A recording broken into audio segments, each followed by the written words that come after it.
증거. 피고는 사실을 부인하였다. 그것은 복심법원이었다. 사건은 살인이었다. 어떤 사람이 교회 외딴 곳에서 참살을 당하였다. 흉기는 날카로운 칼로서 그 칼은 범행의 현장 부근에서 발견되었다.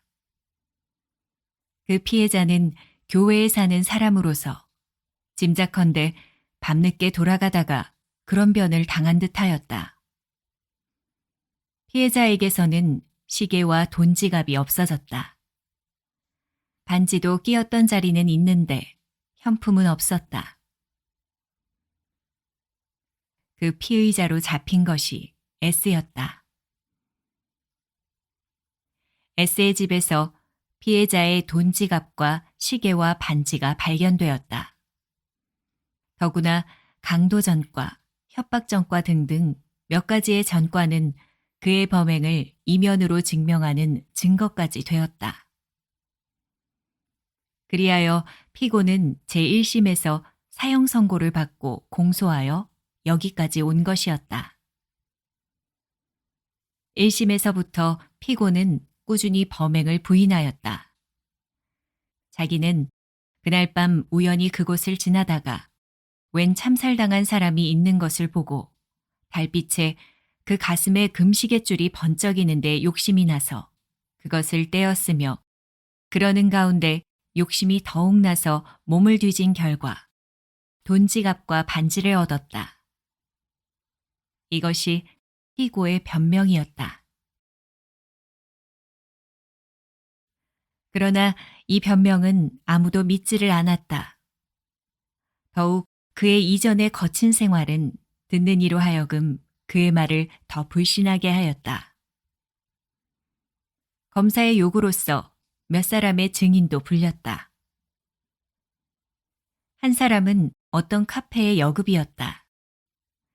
그 여급은 범행이 있은 날 저녁에 그 피해자도 자기네 카페에서 술을 먹었으며 S도 같은 시간쯤 하여 술을 먹은 것을 증명하였다. 그리고 피해자가 셈을 할 때 돈이 수북이 든 지갑을 S가 보고 어떤 놈은 돈이 저리도 많은가 고 탄식하였다는 말까지 하였다. 둘째 증인이 나섰다. 그것은 현장 근처에 살던 어떤 노인이었다. 그 노인은 그날 밤 잠이 오지 않아서 밤이 깊도록 문 밖에 나와 앉아서 밝은 달을 우러러보며 자기의 젊었을 때의 추억에 정신을 잠그고 있었다. 새벽 3시쯤 하여 그 노인은 제 앞으로 사람이 지나가는 소리에 펄떡 정신을 차렸다. 그때 지나가던 사람은 무엇에 정신을 잃은 듯이 허든허든 앞만 바라보면서 저편으로 가버렸다. 그 사람이 분명 S라 하였다. 의사의 검증에 의지하건대 범행은 3시 전후하여 생긴 것이었다. 이리하여 S에 대한 불리한 증거는 두세 가지가 나타났다. 그러나 유리한 증거는 없었다. S를 위하여 일어섰다는 변호사조차 시원한 변론은 안 하였다. 변호사는 자기부터가 S의 범죄를 시인하였다. 그러나 그것은 S의 불행한 환경이 낳은 결과이지 S가 나쁜 것이 아니라 하였다. 그리고 S의 환경을 한참 설명한 뒤에 이러한 환경 아래서 자라난 S가 비록 살인이라는 무서운 죄악까지 범했다 할지라도 거기에는 용서할 점이 없지 않으니 현명한 각하는 그런 점을 잘 이해하고 관대한 처분이 있기를 바란다 결론하였다. 검사의 논박은 물론 극단의 것이었다. 검사는 S가 아직껏 범한 모든 죄악을 차례로 엮어내리고 이러한 상습적 범죄자, 더구나 마지막에는 살인까지 한 범죄자를 그냥 살려둔다는 것은 양의 무리 가운데 이리를 섞어둔과 마찬가지이니 법의 목적이 선량한 인민을 보호하는 데 있는 이상에는 이러한 무서운 사람을 사회에 그냥 살려둘 수는 없다. 따라서 원 판결의 사형이 지극히 적당하니 공소를 기각해달라 하였다. 재판장 아이 씨는 묵묵히 그것을 들은 뒤에 다시 피고에게 향하여 변명할 말이 없느냐 물었다. 피고는 다시 자기의 무죄함을 역설할 뿐이었다. 죄가 있다면 횡령이나 절도이지 살인 강도는 아니라 하였다. 공판은 이리하여 끝이 났다. 그것은 재작년 어떤 몹시도 달 밝은 가을 저녁이었다.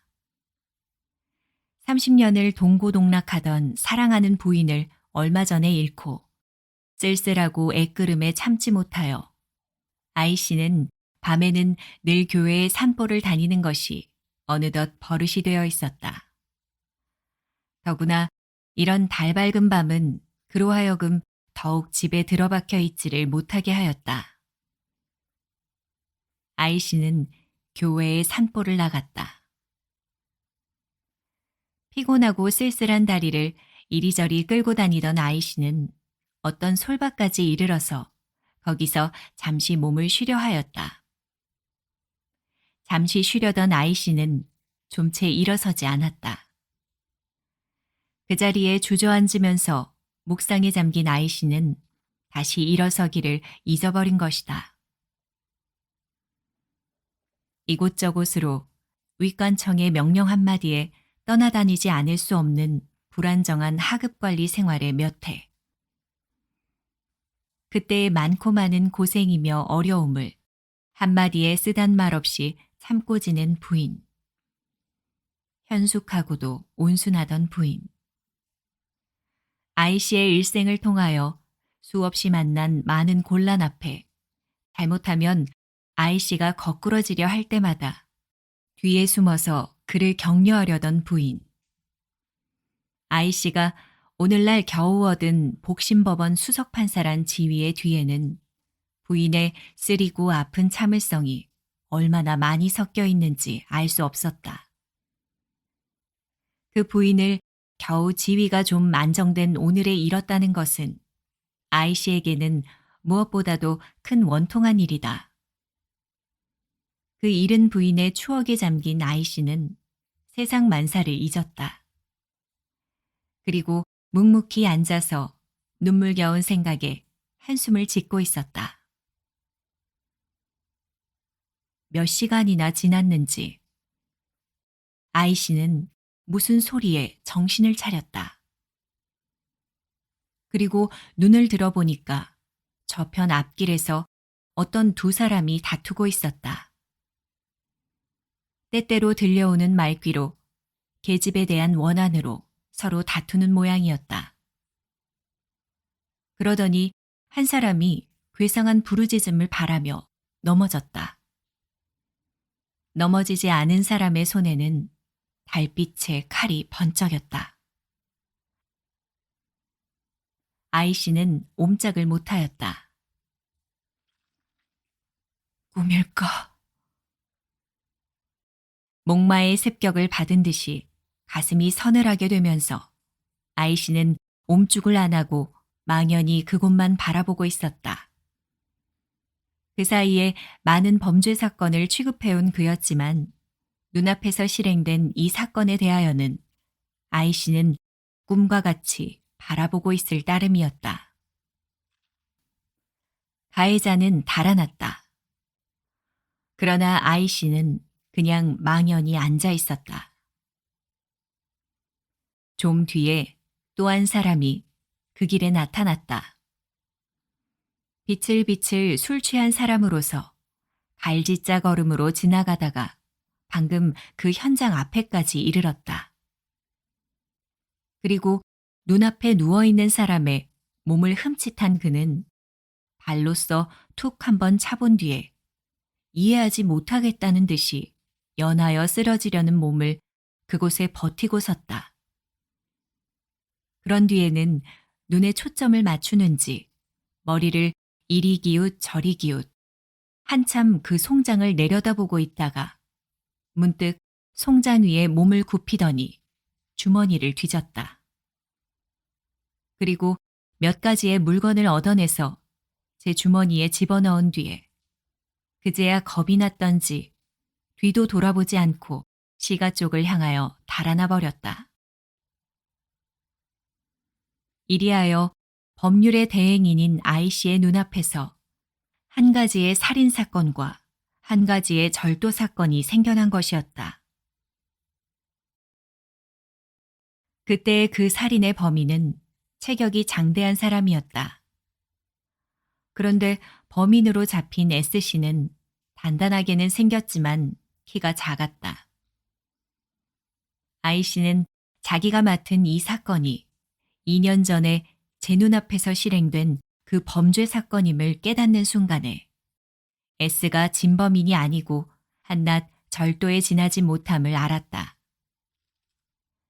S의 공술이 사실임을 인정하였다. 그러나 그 사실을 남에게 인정시킬 만한 증거가 하나도 없었다. 있다면 그것은 피고의 공술뿐이었다. 피고의 공술뿐을 증거로 인정하기에는 현대의 법률은 너무 영리하였다. 한 가지, 그 범행에 쓴 칼에 다른 사람의 지문이라도 있으면 피고에 유리한 증거가 될 것이지만 그것조차 피에 뭉그러져서 똑똑하지를 않았다. 이리하여 피고에게 불리한 증거는 여러 가지가 있는 대신에 유리한 증거는 하나도 없었다. 아닌 밤중에 무얼 하러 교회에 나갔더나 하는 질문에도 피고는 우물쭈물 잘 대답하지 않았다. 그리고 몇 번을 질문을 받은 후에 겨우 그 피해자에게 돈이 많이 있는 것을 보고 강도를 할 목적으로 피해자의 집으로 가려던 것을 자백하여 자기의 입장을 더욱 불리하게 하였다. I씨는 이번에 이 사건이 2년 전에 자기가 목도한 그 사건임을 알고 몇 번을 그때의 자기가 본 바를 모두 피력해버릴까 하였다. 그러나 생애의 거의를 사법계에서 보낸 그는 자기의 말뿐이 얼마나 피고에게 이익을 줄지 그 정도를 알았다. 물적 증거. 이것이 아니면 사법계에서는 통용이 안 되는 것이었다. 그렇다면 자기의 그 증언을 인정시킬 만한 물적 증거는 뿐만 아니라 그날의 자기의 본 바를 다 말하려면 그는 자기의 눈앞에서 무서운 범죄가 실행되는 데에도 그것을 막거나 방지할 아무런 행동도 취하지 않고 방관자의 태도를 취한 그때의 자기에 대하여 변명할 만한 재료가 없는 것이었다. 차디찬 사법관으로서의 I씨의 머리에는 이런 생각조차 일어났다. 서로 백보를 양보하여 사건이 무사히 해결되어 S가 무죄로 석방이 된다 할지라도 그 뒤에는 법률의 위신상 그 진범인을 어떻게든 찾아내지 않으면 안 될 것이었다. 그리고 서로 다행히 그 진범인을 붙든다 할지라도 그 사람을 형에 처할 만한 증거가 나설는지 이것은 미리 판단함을 허락하지 않는 문제였다. 그럴진대 자기 혼자만은 사실을 부인하지만 온갖 방면으로 자격이 있고 증거가 충분한 S를 그냥 진범인이라 하여 내버려 두는 것이 오히려 온당하지 않을까. 재판의 평의가 열렸다. 법률이 작정한 바에 의지하여 그중 지위가 낮은 판사 모 씨부터 먼저 의견을 말하였다. 모 씨는 비록 나이는 적다 하나 그 수완에 있어서 명민한 판사라는 일컬음을 받는 사람이었다. 그는 일어서서 이 사건에 대한 자기의 의견을 말하였다. 그러나 거기에는 법의 해석도 없었다. 법이론도 없었다. 이만치 증거가 갖추어진 사건에 무슨 다른 이론이 필요가 있을까? 모 씨는 간단히 온갖 부인할 수 없는 증거가 갖추어진 점을 설명하고 결론으로 공소를 기각함이 좋겠다 하였다. 다른 판사들의 의견도 대동소이하였다. 그리고 결론은 모두 다 모 씨와 마찬가지였다. 마지막에 아이 씨가 일어섰다. 점잖게 수염을 한번 쓰다듬은 뒤에 한참 먹먹히 섰다가 여러분은 피고의 공수를 어떻게 해석하시오? 하고 천천히 물었다. 이 의외의 재판장의 말에 다른 판사들은 모두 멍멍해졌다. 그리고 아이 씨의 입만 바라보았다. 내 생각 같아서는 피고의 공술도 좀 연구할 필요가 있다고 생각합니다. 아이 씨는 한마디 더 보탰다. 그러나 다른 판사들은 역시 멍멍이 재판장의 입만 바라보았다. 잠깐의 시간이 흘렀다. 모 씨가 일어섰다. 네, 혹은 피고의 공술이 사실일는지도 모르겠습니다. 어떻게 보면 사실로 보이는 점도 없지는 않아요. 그렇지만 그 말을 세울 만한 증거가 어디 있습니까? 우리는 서로 그 말을 신용한다 하나, 법률은 증거가 없는 공술은 신용을 안 하니까요. 모 씨는 이렇게 재판장의 의견에 반대하였다. 아이 씨는 또다시 손을 들어서 수염을 쓸었다. 그러나 구태여 모 씨의 말을 반대하려고도 안 하였다.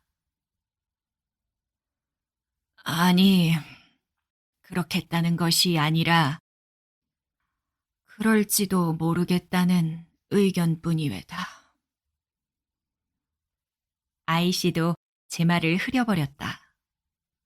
그리고 평이한 결과로는 한 사람의 반대도 없이 피고의 공소는 기각함에 일치되었다.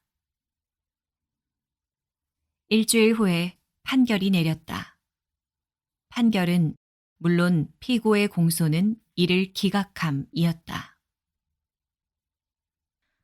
그날 오후 아이 씨는 어떤 신문 기자를 재판소의 복도에서 만나서 그 기자에게서 S 사건이 낙착이 됐습니다 그려 하는 축하를 받았다. 하늘의 섭리지. 제가 죄를 지은 뒤에야 벗어날 수가 있나. 아이 씨는 법률의 대리인이라는 엄격한 얼굴로 손을 들어 허연 수염을 쓸면서 이렇게 대답하였다. 그러나 그의 얼굴 뒤에는 어딘지 모를 부끄러움의 근사한 표정이 숨어 있었다.